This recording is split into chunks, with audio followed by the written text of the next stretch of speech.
soif de ta présence, ô Saint-Esprit, viens, souffle sur nos vies, embrasse nos cœurs, ô Seigneur,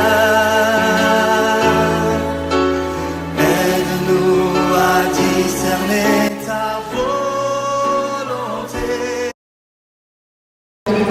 Je voudrais souhaiter une très jolie année à chacun d'entre vous. Très très jolie, très merveilleuse année 2025. Bon, pour nous qui avons le même parcours, il y en a qui sont nouveaux, il y en a qui sont là. On sait que nous ne parlons pas d'année, on parle de cycle. On parle de Kairos. On y reviendra parce que je voudrais qu'on prenne du temps aujourd'hui pour prier, pour ouvrir le cycle dans lequel nous sommes rentrés. Vraiment qu'on prenne du temps dans la prière si vous avez la force. Voilà. Donc nous voulons nous appuyer sur la parole de Dieu. Elle a prêché tout à l'heure en disant Dieu veille sur sa parole pour l'accomplir. Dieu veille sur sa parole pour l'accomplir. Amen. Je voudrais que tu le notes bien dans ton esprit parce que c'est avec ça vraiment qu'on va s'appuyer. On va s'appuyer sur chaque parole pour vivre ça. C'est Rachel que je vois. Bonjour Rachel. Ça va?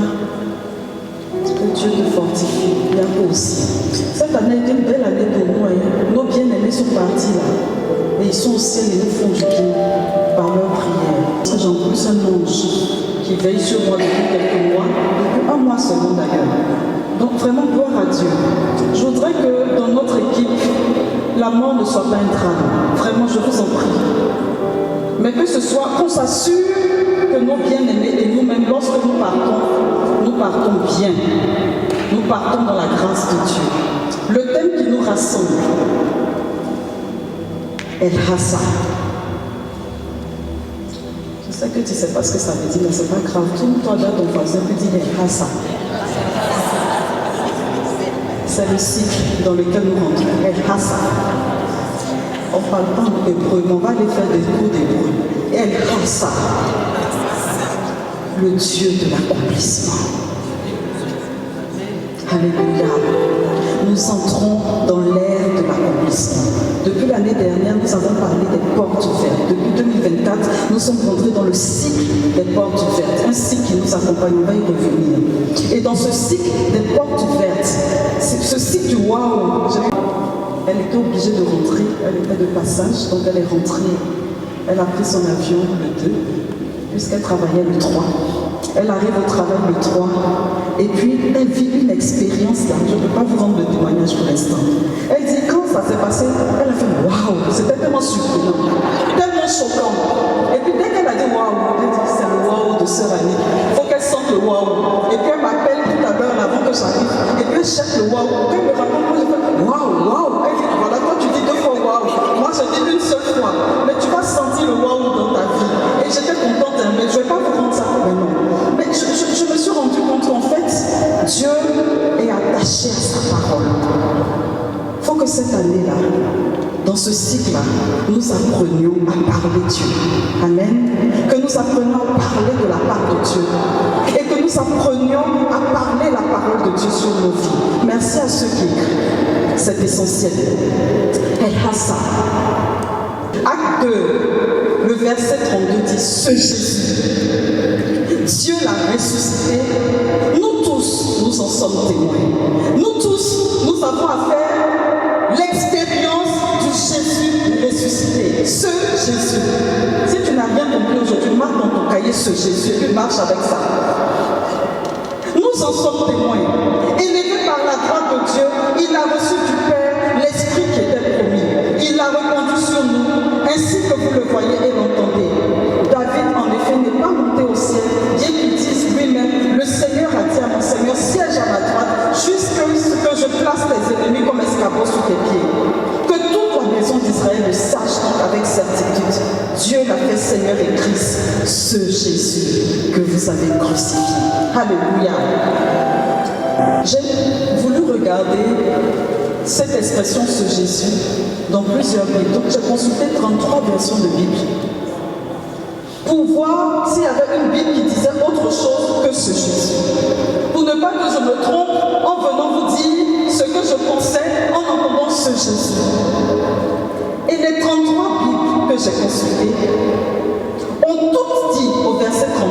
26, ce Jésus. Et il y a une en particulier qui a dit différemment. Elle dit, eh bien, ça c'est le Nouveau Testament de Stafford, qui dit, eh bien ce Christ, c'est le Jésus que Dieu a ressuscité et nous en sommes témoins. Ce Christ, c'est le Jésus. Bon, pour vous qui parlez bien le français, vous voyez qu'on est dans des histoires de démonstration, de pronoms démonstratifs. Ce Christ, c'est le Jésus. Ce Jésus. Donc on a bien défini de qui il s'agit. Parce que, je rappelle, Jésus est un nom commun en Israël.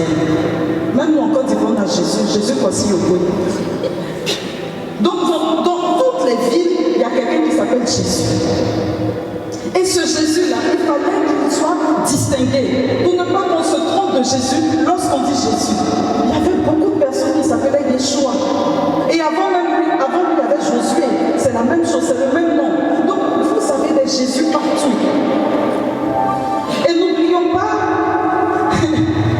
que c'était un nom sans puissance. Parce que si je dis Aïe, ça ne veut rien dire. J'ai aucun démon qui tremble. Si je dis Aïe, non, sérieux. Donc quand tu dis Jésus, voici au bout, il ne se passe rien. Même si tu pries en son nom, ça te plaît, ça te plaît pas, il n'y a pas de miracle. Donc c'était un nom sans puissance. N'oublions pas que cette puissance qu'il n'avait pas, même Jésus quand il est, apparemment il est sans puissance parce que Marie, quand elle le poursuit, Jésus, on ne voit pas les démons trembler. Joseph, Jésus, où es-tu? Veux-tu bien venir me donner un clou?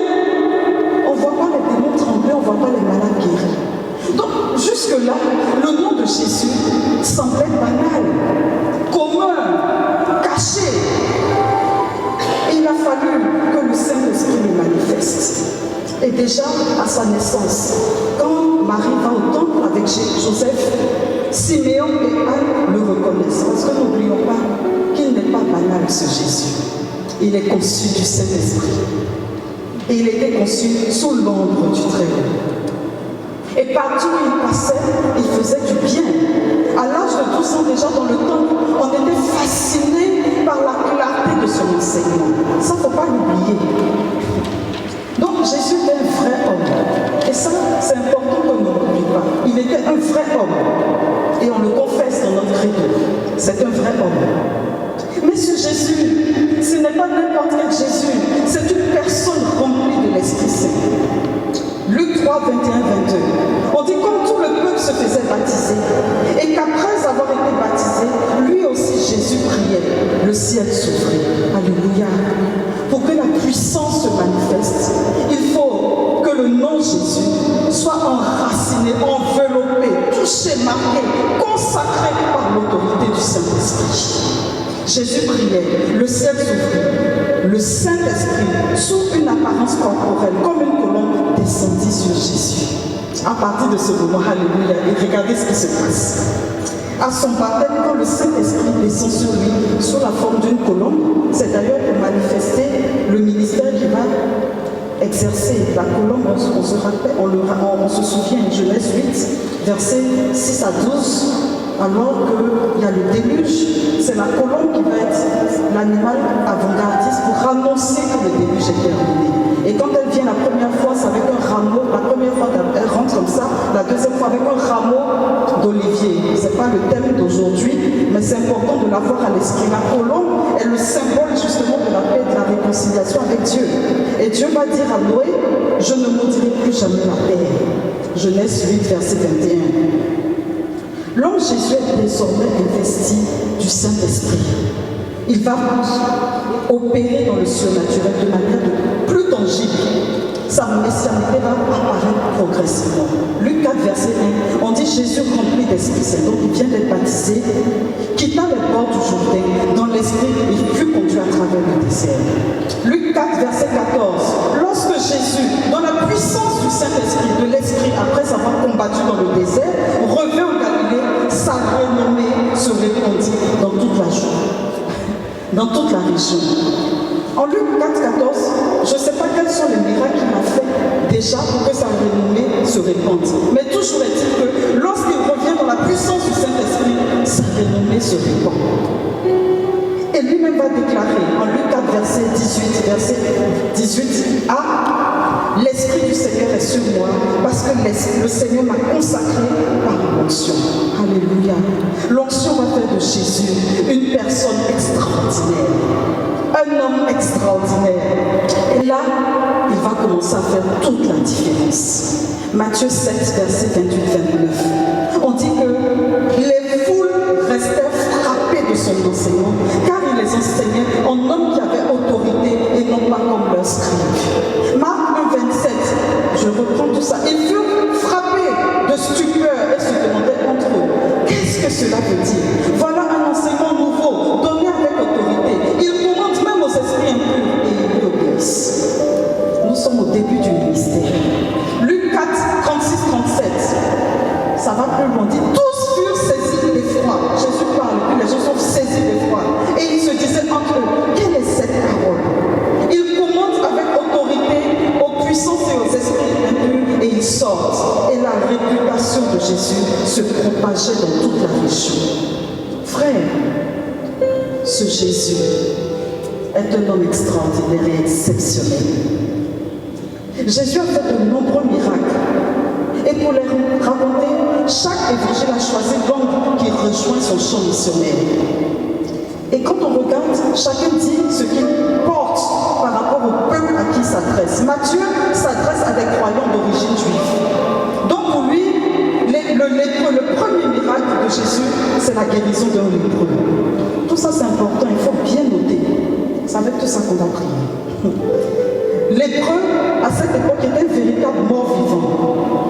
Non seulement il était malade, d'une maladie qui allait le tuer, puisqu'on n'avait pas de remède, mais c'est surtout qu'il était un reclus social.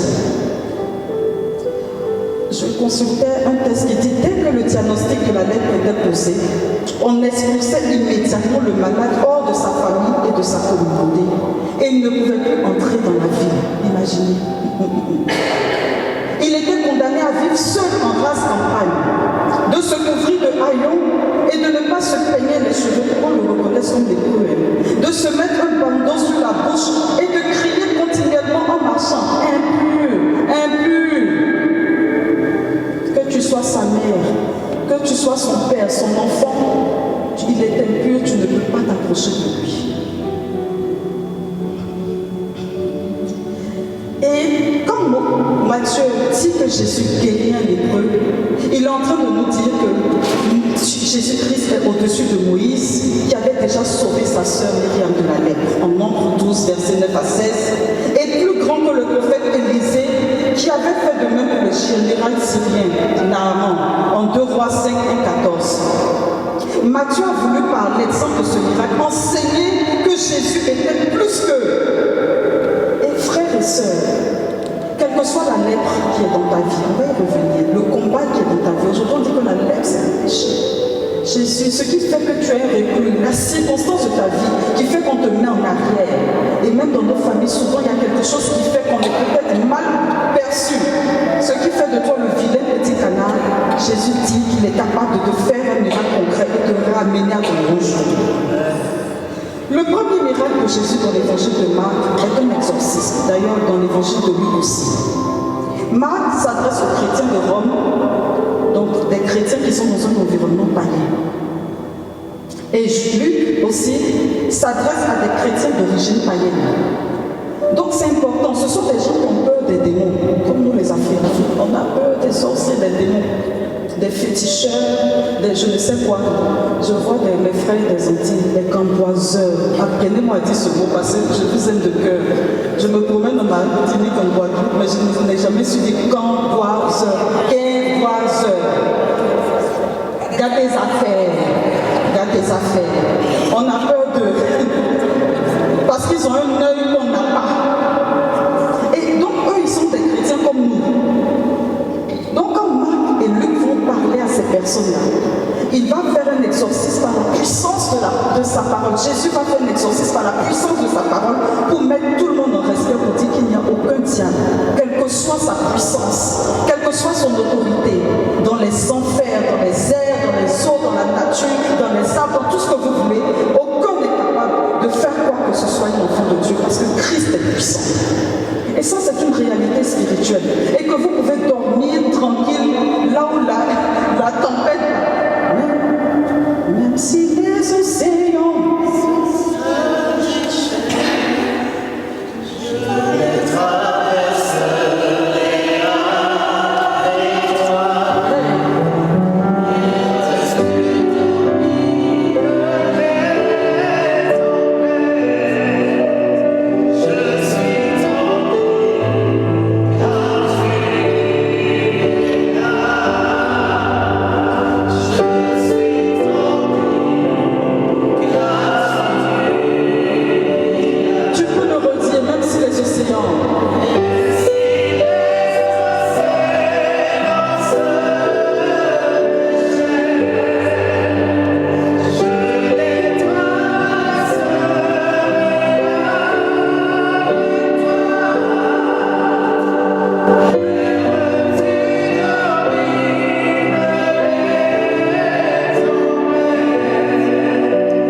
que celui qui est en nous, alléluia, est plus fort que celui qui est en dehors.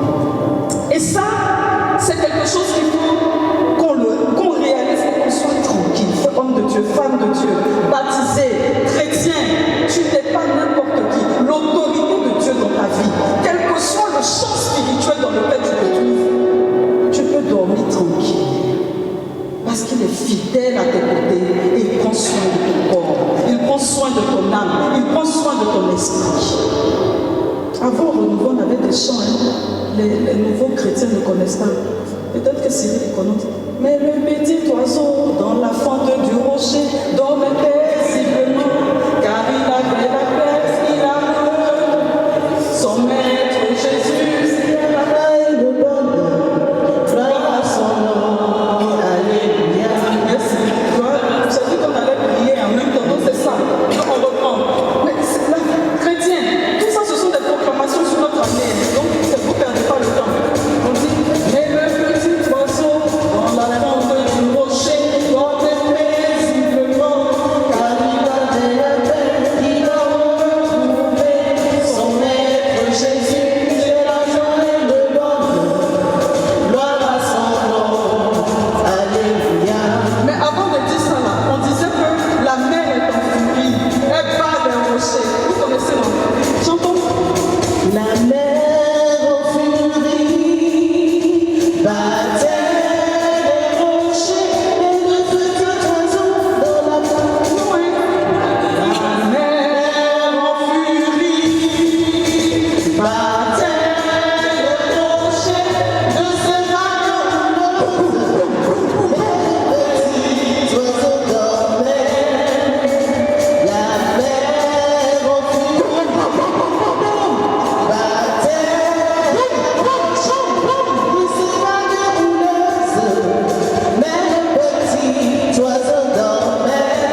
Il y a des combats que tu n'auras même pas le temps de voir. Ce que vous voyez, les combats qu'on sent et qu'on voit là, c'est des petits combats que Dieu veut nous faire voir pour nous montrer la puissance qu'il exerce face aux combats que nous-mêmes on ne voit pas. Je vous en prie, frères et sœurs, en rentrant dans cette année, dans ce cycle que nous avons déjà commencé, ce cycle des portes ouvertes, disons-nous pardon, que le Seigneur est celui qui ferme les portes qu'il n'a pas ouvertes devant nous. C'est pour cela que tu vas pleurer si tu insistes que certaines portes restent ouvertes. Mais il est celui qui ouvre les portes que nul ne peut fermer devant toi. Et c'est très important. Une fois, nous étions dans une mission comme celle-là. Et puis, les gens essayaient d'attaquer spirituellement, de casser ce qui est en train de faire, d'affaiblir ceux qui écoutaient. Et puis, à un moment, on a eu une intuition. Et on a dit à tout le monde, mettez-vous devant et acclamez notre Jésus. Et pendant qu'on acclamait Jésus, on ne sait pas ce qui s'est passé. L'atmosphère s'est assainie. Et au moment de la pause, il y a des personnes qui sont venues nous demander qu'est-ce qu'elles nous ont fait pour qu'on les gifle autant. On vous a fait quoi? J'ai dit, on vous a giflé comment? Vous avez pris 5 minutes pour applaudir là. Nous, c'était des gifles, nous frappiez. J'ai dit, mais vous avez fait quoi pour que nous, quand on acclame Jésus là, ça soit une gifle sur vous? Et ça, ce sont des histoires tangibles vécues. Il y a un monde spirituel, il y a un monde invisible. Donc, quand Marc et Luc nous annoncent ces miracles créateurs, ces miracles de victoire sur les démons, il est en train de dire aux chrétiens que nous sommes, qui allons lire ces évangiles-là, n'ayez pas peur. Christ est vainqueur. Ce Jésus est vainqueur. Ce Jésus est capable de briser les forteresses qui t'effraient. Ce Jésus est capable de transformer le sens de ton histoire. Quand ces gens qui parlent du miracle, il va parler de l'eau changée en vin. Parce que Jean s'adresse à des personnes qui rejettent Jésus, des Juifs qui rejettent Jésus. Lui ne parle même pas de miracle, il parle de signes pour révéler que Jésus est le Messie et qu'il n'est pas nécessaire d'en attendre un autre. Frère, le Christ, ce Jésus a une parole thématique. C'est pour cela que tout à l'heure je disais à qui, tu ne peux pas prier sans parole thématique. Vous voyez, souvent on fait du bruit dans la prière. Et je voudrais que durant ce cycle, nous apprenions à entrer dans la présence de Dieu. Je sais que beaucoup de vous le savent déjà. Les musulmans prient, nous étions musulmans, nous apprenons à prier. 5 prières par jour. Et quand tu veux bien prier, tu as le kassabia, c'est-à-dire le chapelet, avec les 99 noms de Dieu, que tu peux dire sur toute la journée.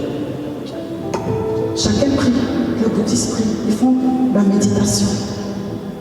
Dans toutes les religions, il y a la prière qui nous rattache à quelque chose. Mais quand tu es chrétien, la prière, ce n'est pas juste un rite.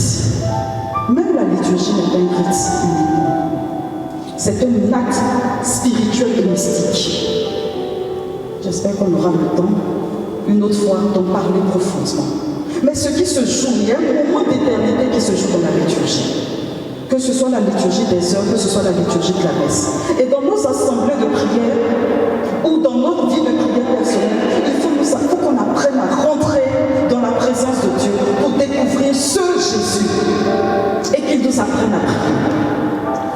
Parce que lorsque nous prions, il faut prier avec une parole thématique, avec la parole de Dieu sur notre vie.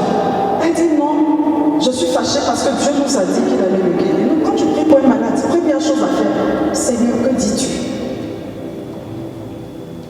Que dis-tu? Sinon tu vas te leurrer. Moi je priais un jour pour un grand malade, un paralysé, tétraplégique. Et puis, tout le monde était convaincu qu'il allait guérir. Et puis je reçois intérieurement, je ne le guérirai pas de cette manière. Et donc pour moi, j'ai fait qu'il allait mourir. Il est en train de se purifier. Et ça prendra le temps que ça prendra. Je ne le guérirai pas de cette manière. Donc si tu veux l'aider, commence à lire les évangiles à ses oreilles. Qu'il découvre la parole, qu'il rentre dans, comme on va dire, dans son cœur qui m'aime. Et il saura faire de sa souffrance une souffrance rédemptrice. Ça m'a choqué. Parce que j'avais déjà vu des paralytiques guérir. J'avais vu des tétraplégiques guérir. Et je savais que Dieu était capable de guérir. Et je revoyais les jours qu'on avait pris avec les frères. Au nom de Jésus, Seigneur, guéris-le. Les chapelets, les trucs, tout ce qu'on a fait, il dit, je ne vais pas le guérir. Donc, quand c'est comme ça, tu ne peux pas dire à tout le monde. Parce que les gens ont dit que tu as un mauvais esprit. Vous connaissez, vous avez dit ça. Donc, tu regardes dans le groupe les quelques mystiques qui peuvent comprendre. Et puis tu vas vers eux, tu dis, c'est pas bon. Il va rester comme ça toute sa vie. Parce que Dieu ne veut pas le perdre. Et ce n'est pas le moment de te rappeler. Parce qu'il faut qu'il vive avec cet état-là dans la séparation. Moi, je ne sais pas vous expliquer ce mystère, mais il y en a, ça existe. Et là, tu vois que Dieu est souverain. Et il n'est pas guéri. Il n'est pas mort non plus. Il est là. Mais il a commencé à vivre une vie spirituelle qui fait que quand vous vous asseyez à côté de lui, vous êtes guéri. Les malades s'assoient à côté de lui. Il leur parle, il ne prie même pas pour eux, il leur parle un peu, avec le peu qu'on peut entendre, et ils s'en vont guérir. Et là, il est en train d'exercer un ministère de consolation, de restauration dans sa maladie. Et pourtant, on avait vu certains guérir. On a vu des gens se lever, on a vu des tétraplégiques se lever. Et lui, il est resté malade. Et il n'est pas encore mort, comme je dis. Il prend de l'âge, mais il n'est pas mort. C'est un travail. Donc, la parole thématique. Il faut prier la prière qui plaît au cœur de Jésus. Cette parole thématique a toujours un message de consolation et de relèvement. C'est à qui m'avait envie d'écouter. Elle aura entendu force à toi, force à la famille. La guérison éternelle, je la donnerai à ta soeur. Mais elle n'a pas voulu entendre.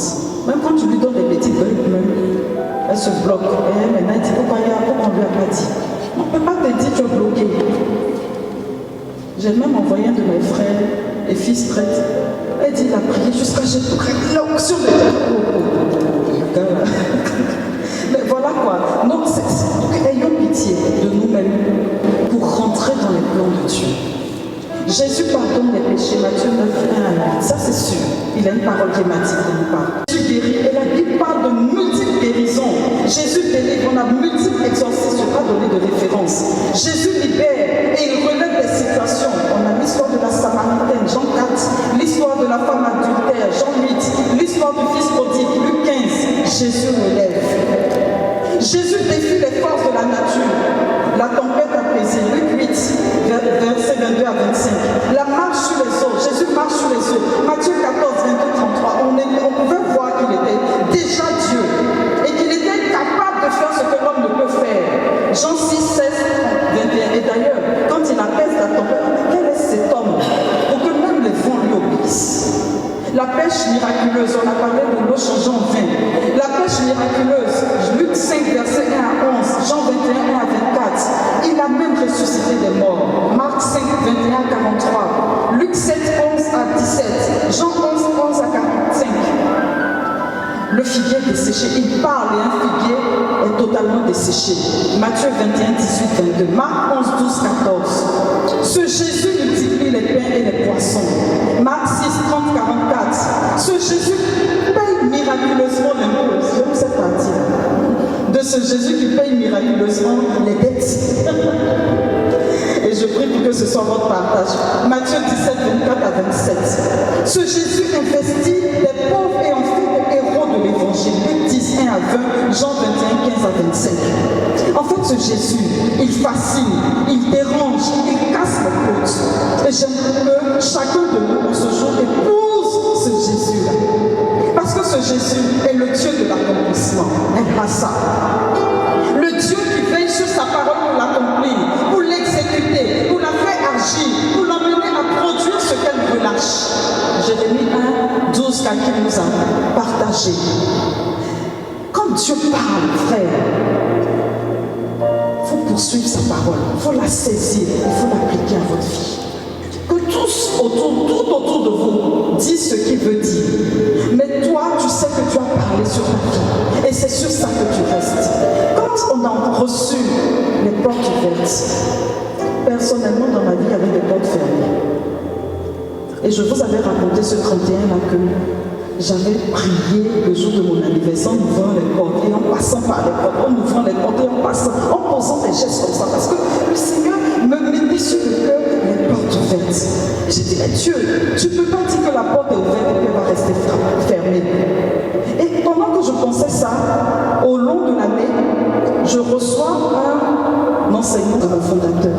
Et il dit, le Seigneur nous avait dit, quand une porte est fermée, il faut la frapper. Il faut la frapper. Et c'est vrai que c'est une parole qu'on avait reçue. Frappez, frappez, frappez, la porte finira par s'ouvrir. Ne restez pas les bras croisés, vous lamentez, frappez. J'ai frappé les portes. J'ai frappé cette année-là.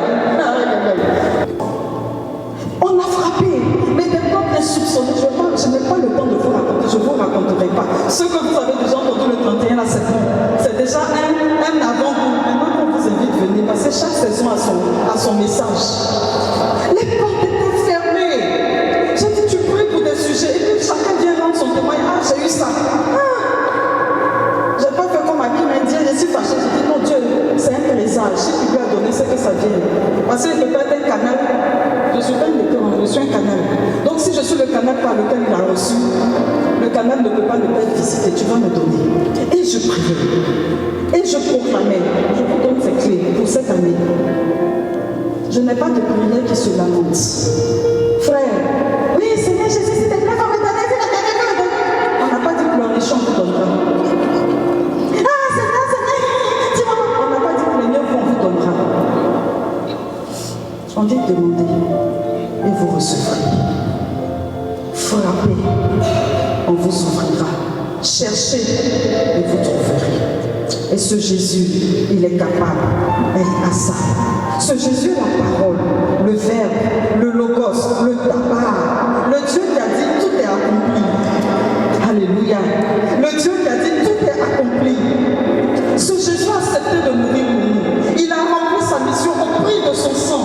Et Dieu a fait de lui Christ et Seigneur. Au terme de sa mission, avant de remettre son esprit au Père, il s'est écrié, tout est accompli. Et j'aime bien ce que le texte dit, c'était à la 9e heure. Si vous étiez à notre retraite, vous aurez compris ce que c'est que la 9e heure. Je ne reste pas là-dessus. La 9e heure. Il a dit, tout est accompli. Avant, tételestel en grec. Ça veut dire, c'est achevé. C'est payé en totalité. C'était le cri d'un vainqueur, d'un rémunérateur. Quand il a dit, tout est accompli, il dit, tout est payé. Qu'est-ce que tu veux pour lui? C'est payé. Qu'est-ce que tu veux? Qu'est-ce que tu poursuis? C'est payé en totalité. C'est payé. La rémunération a été déjà faite. Alléluia. Nous voyons, on ne peut pas courir après des miettes. On ne peut pas courir après des miettes. Il dit c'est payé en totalité. C'est le cri d'un vainqueur qui est en train de dire à quelqu'un qui est sous oppression, c'est payé. Alléluia. En hébreu, c'est Nishlam. C'est fini, c'est la même chose. C'est payé en totalité. Le but est atteint, c'est achevé. On y met fin en amenant toutes choses à son but et à sa perfection. Tout a été payé en totalité. Et ce Nishlam, la vie de Shalom, est dans une alliance de paix. C'est rendre, payer, restituer, donner en dédommagement, remplacer. Alléluia. C'est punir ceux qui s'opposent à ton accomplissement. C'est ça le cri du vainqueur. C'est rendre le bonheur. C'est disposer favorablement, consoler, faire passer, faire porter, donner un salaire et tirer vengeance de ce qui t'oppresse. Il dit c'est payé. Et c'est à la 9e heure, l'heure de l'accomplissement, la victoire dans le combat spirituel, l'heure de la libération. Et quand nous entrons dans cette 9e heure à Assad, nous avons dit le 31 que nous on n'est pas dans un temps linéaire, chronos, on est dans le temps kairotique, dans le kairos. Nous sommes déjà dans l'année de grâce, c'est ce qu'on a dit. Et nous sommes continuellement dans cette 9e heure des vivants. Alléluia. Et cette 9e heure-là, que ce soit en 2025, que ce soit soit en 2026, que ce soit en 2027, jusqu'à la fin de nos jours sur terre, nous sommes dans l'heure du salut, l'heure de l'accomplissement, l'heure de la victoire, parce que son nom est Jésus. Et ce nom-là est dicté par la bouche de l'ange. Donc il y a un écho qui fait qu'il est différent. Matthieu 1, 20, 23 dit, comme il avait formé ce projet, donc le projet de chasser Marie, l'ange du Seigneur lui a parlé en songe et lui dit, Joseph, ne crains pas de prendre chez toi ton épouse, puisque l'enfant qui est engendré d'elle vient de l'Esprit Saint. Elle l'enfantera un fils et tu lui donneras le nom de Jésus, c'est-à-dire le Seigneur sauve. C'est lui qui sauvera. J'aime trop ce terme, sozo. Son peuple s'est péché. Tout cela est arrivé pour que soit accomplie la parole du Seigneur prononcée par le prophète. Voici que la Vierge concevra, elle l'enfantera un fils, on lui donnera le nom d'Emmanuel qui se traduit Dieu avec nous. Dieu sauve, sozo. Ça veut dire sauver de manière intégrale. Corps, âme et esprit, garder sain et sauf, délivrer du danger, préserver de la destruction, guérir, redonner la santé, libérer, sécuriser, protéger du mal, arracher des griffes de l'enfer. J'étais en vacances à Abidjan une année, c'est pas juste de dire en vacances, j'étais en mission. Mais quand je vais en mission à Abidjan, je considère que ce sont des vacances parce que j'y ai tout mon environnement et tout mon monde. Et j'étais avec une de mes collaboratrices qui est aussi ma fille spirituelle. Pas dans le cadre religieux, mais dans le cadre de notre quotidien. Donc on mangeait, on s'amusait. Et cette année-là, nous étions avec mon frère Père Philippe Marie. Et puis on avait décidé vraiment de prendre du repos. Quand il y a un chant qui me monte dans le cœur, et je ne sais pas pourquoi, je suis emmenée à chanter ce chant que je ne connaissais pas à cette époque correctement. Et puis on se met à le chanter pendant peut-être 15-20 minutes. Je vous donne juste des clés pour les victoires. Et puis, elle a une vilaine voix. Enfin, elle a une jolie voix, mais elle ne sait pas chanter. Moi, c'est pareil. Pour nous deux, si moi les morts ressuscitent, elle les tombeaux souffrent. Quand vous ajoutez Père Philippe Marie, c'est une cacophonie de dingue, mais je ne sais pas comment les anges vont récupérer ce temps de louange l'aimé et puis faire un miracle. Donc j'ai commencé. Il là-haut, il là-haut, il là-haut. C'est quoi le chant? Après tant d'années de souffrance, Christ a redonné la vie à mon âme. Il là-haut, il là-haut, il a redonné la vie à mon âme. Après tant d'années de souffrance, Christ a redonné la vie à mon âme. On va rechanter. Et je ne sais pas pourquoi. On a commencé en s'amusant. Et puis ça est devenu sérieux. Il là-haut. Et puis on dansait en même temps. Il là-haut. Est-ce qu'on peut danser avec moi? Il a redonné la vie à mon âme. Après tant d'années de souffrance, Christ a redonné la vie à mon âme. Il là-haut. Il là-haut. Il a redonné la vie à mon âme. Après tant d'années de souffrance, Christ a redonné la vie à mon âme. Merci. Et pendant qu'on est en train de chanter, quelque chose nous prend et je lui dis, est-ce qu'on peut aller voir ton chauffeur? Bon, elle, c'est une DG. C'est pas DG d'une seule entreprise, une petite entreprise. Si c'est, parce que moi je peux être DG de mes livres là. Voilà, donc je peux dire je suis DG, donc je le prends quoi. Mais elle, c'est un vrai DG. C'est DG, elle faisait quoi? Elle a d'une multinationale et puis elle était sous-région, enfin DG, vrai DG, voilà. Donc DG de plusieurs pays. Et je lui dis, allons voir ton chauffeur. Je ne sais pas si vous voyez un peu le décalage. Est-ce qu'elle sait même que le chauffeur habite? Je ne sais pas. Mais le chauffeur là, j'avais une affection particulière pour lui. J'avais un principe. Dans la vie, on est tous enfants de Dieu. Et on est censé manger à la même table. Bon, ça c'est moi. Je n'ai pas dit de faire ça. Ben ça, c'est mon principe. Si vous venez chez moi à la maison, vous ne saurez pas qui est la nounou, qui est... Ça, c'est dans ma famille, c'est comme ça. Donc, j'aime son chauffeur. Et il m'arrivait de prendre du temps pour causer avec son chauffeur, comme si c'était mon fils aussi, comme elle ou mon ami. Voilà, je n'ai pas mis de barrière. Mais ce qui s'était passé quelques jours avant, le chauffeur était venu me voir. Et puis, il me dit, ma soeur, je ne sais pas, j'ai envie de te faire une offrande. J'ai failli rire, pardon. J'ai failli rire parce que, quand je dis rire, ce n'est pas péjoratif. Rire parce que j'étais choquée. Parce qu'il n'est pas catholique, il est évangélique. Il a des pasteurs, lui-même il est intercesseur dans son église. Donc il dit non, il veut me faire une offrande. J'ai dit, pourquoi? Tu as des pasteurs, tout ça. Moi j'ai peur de prendre l'argent des gens. Ça c'est au passage. Donc je me dis, pourquoi tu veux me donner ton argent? Il dit non. J'ai dit, mais il y a le père. Il dit non, toi. J'ai dit, mais il y a les pasteurs. J'ai tout dit non. Parce que ce que Dieu fait avec, s'il y a quelque chose, c'est à toi je veux donner. Donc j'ai pris, c'était 20 000 francs CFA, ça fait penser en euros 12, 30 euros. Et j'ai mis dans mon sanctuaire. Dans mon sanctuaire, j'ai un petit tiroir. J'ai mis dans le sanctuaire. Et puis j'ai oublié. Et j'ai prié, ça m'avait tellement impressionné. Comme je dis, j'ai failli rire. Mais, donc j'ai déposé. Et puis j'ai dit, Seigneur, vraiment, cette générosité-là, je te la soumets. Je ne peux pas utiliser cet argent-là n'importe comment. Et j'ai mis dans le sanctuaire, j'avais oublié. Donc je lui dis, je veux voir le chauffeur. Et il me dit, oh, d'accord, puisqu'elle est gentille avec moi, tout ce que je lui demande est fait. Donc on s'est dirigé chez le chauffeur. Et il dit qu'il était en train, on allait le trouver. Non mais c'est incroyable, il était en train de mourir.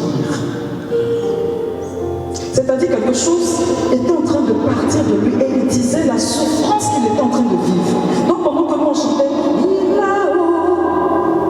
le Seigneur était en train de le sortir du shéol. Ne me demandez pas, ce sont des expériences. Elle n'est malheureusement pas là. Pour ceux qui la connaissent, vous pouvez l'appeler, elle s'appelle Bakita.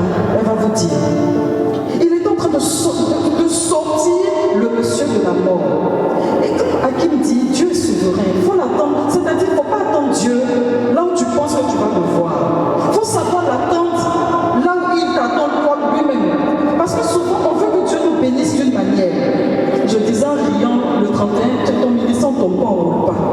C'est quel type de ministère ça? Et puis je disais, mais pourtant les témoignages affluent. Parce que c'est une question de parole contre parole et de puissance qui se manifeste dans la vie des gens. Et c'est étrange. On chantait comme ça. Et pendant qu'on chantait, le Seigneur était en train de l'arracher à la tombe. De l'arracher à la tombe. Et quand on arrive chez lui, il dit, hé ma soeur. Et puis, on commence à parler. On a prié pour lui. Dieu merci, comme on est avec le Père, on est rentré en même temps dans. Il est évangélique, il a accepté compris parce qu'il avait reconnu que la marque de Dieu ne dépend pas d'une religion. Il ne s'agit pas de religion, il s'agit de ce Jésus qui est un homme d'autorité, de puissance. Et donc il a été guéri comme ça. Mais ça m'a touché et il est vivant encore aujourd'hui. Mais il était en train de partir. Frère, c'est-à-dire que ce Jésus-là, quand on parle du sozo, c'est un salut intégral qui ne dépend pas du fait qu'on soit chrétien, catholique, évangélique. Dieu veut nous sauver. Sauver dans toute la dimension de notre vie. Nous arracher à l'enfer. Nous refuser dans nos vies. Dieu refuse dans nos vies la mort prématurée et provoquée. Si la mort est une bénédiction et un passage, elle ne doit pas être provoquée ni prématurée dans nos vies. Il faut vivre sur cette terre des hommes pour accomplir ce pourquoi Dieu nous a suscité. Et je peux dire avec le psalmiste, je ne mourrai pas, je vivrai pour accomplir les exploits du Seigneur. Et c'est capital, frère. C'est capital.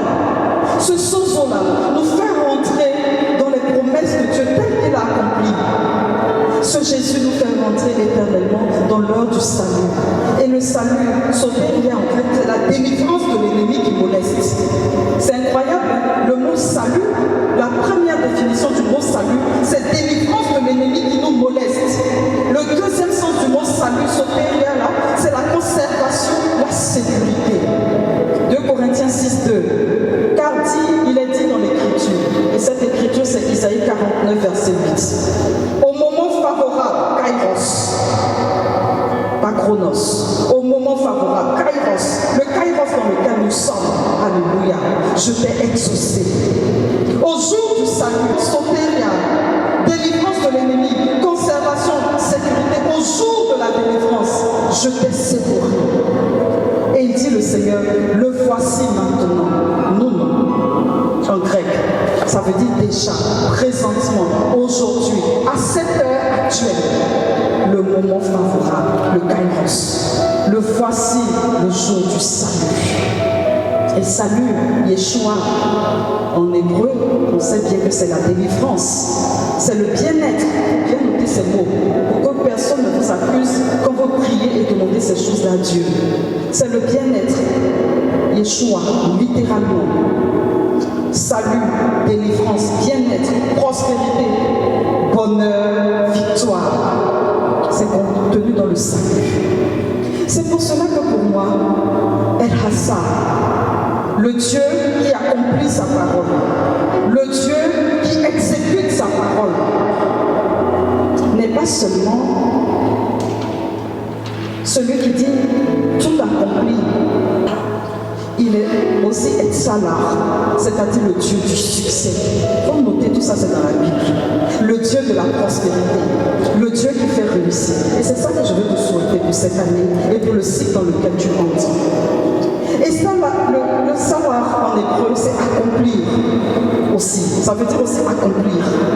Rendre, écoutez, ça me plaît, j'aime bien cette définition. Prospérer et rendre prospère. Ça veut dire que tu ne prospères pas seul. Tu prospères et tu rends prospère. Le même terme signifie réussir et faire réussir. Ça veut dire que tu goûtes et tu fais goûter. Tu amènes au succès. Ça veut dire progresser et faire des progrès. Ça veut dire être vainqueur et rendre vainqueur. C'est-à-dire être saisi et conduire à saisir. Alléluia.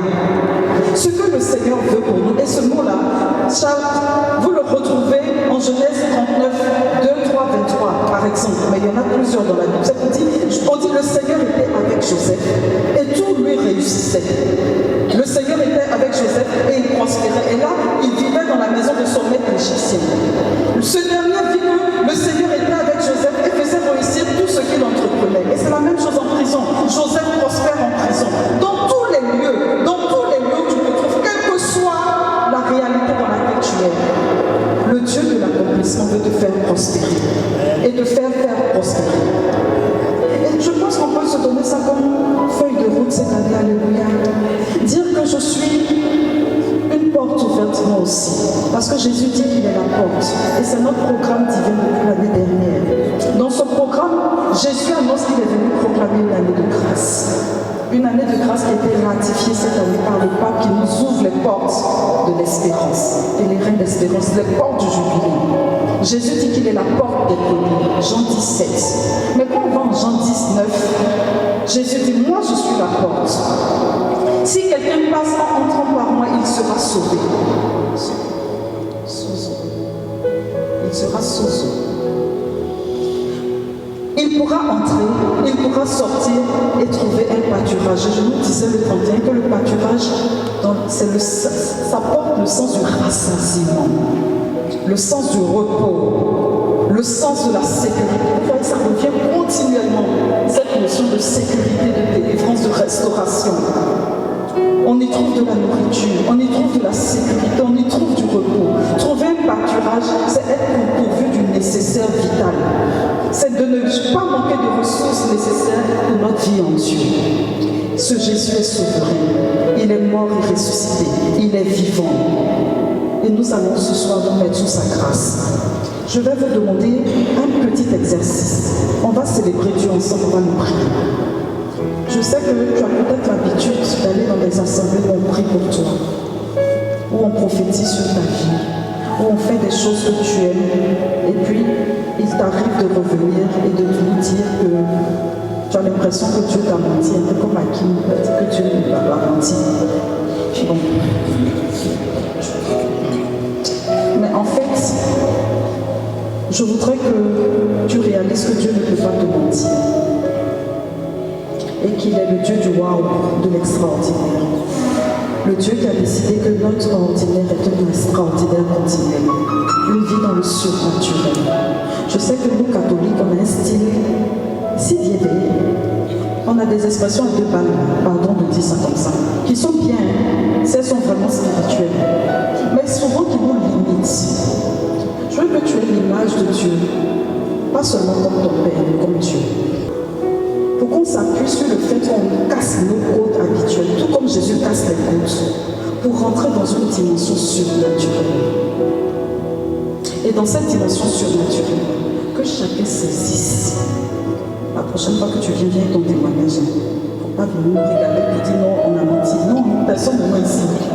Il faut saisir. Donc quand on va prier tout à l'heure, je voudrais que tu pries avec tout ton cœur, avec la vérité de ton être.